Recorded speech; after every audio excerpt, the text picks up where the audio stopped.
আপনার ব্যবসাটাকে বাড়ানোর জন্য কিন্তু আরেকটা বিষয় কিন্তু সতর্ক থাকতে হবে। আমার নিজের থেকে একটা এক্সপিরিয়েন্স আপনার সাথে শেয়ার করতেছি। যেমন আমার বিজনেসটাকে গ্রো করার জন্য আমি কিন্তু হোয়াটসঅ্যাপে একটা গ্রুপ খুলছি। সেই গ্রুপে কিন্তু আপনার মেম্বার অ্যাড করা শুরু করছি একবারে কিন্তু 300 মেম্বার আপনি অ্যাড করে ফেলছি। পরবর্তীতে আমার হোয়াটসঅ্যাপটাকে ডাইরেক্ট লক করে দিচ্ছে। এই যে আমার হোয়াটসঅ্যাপটাকে লক করে দিল, তার একটাই কারণ যে স্পাম হয়েছে। স্পাম মূলত এইটা, যে একাধিক লোকজনকে একসঙ্গে অ্যাড করা। তো এরপরে আপনি কখনো এই কাজটা করবেন না। আপনি করবেন প্রথমবার 100 মেম্বার অ্যাড করলেন, এর পরবর্তীতে এর পরের দিন যে 10টা, তারপরের দিন 20টা, তারপরের দিন 50টা, এইভাবে করে করে আস্তে আস্তে আপনি আপনার মেম্বারগুলো বাড়াবেন। যদি একদিনে বাড়াইতে চান তাহলে কিন্তু হবে না। বেশি খাইতে গেলে সমস্যা।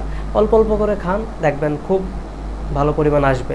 আর ভিডিওটা যদি ভালো লেগে থাকে তাহলে অবশ্যই একটা সাবস্ক্রাইব করে দেবেন। অ্যাকাউন্ট লাগলে সাবস্ক্রাইব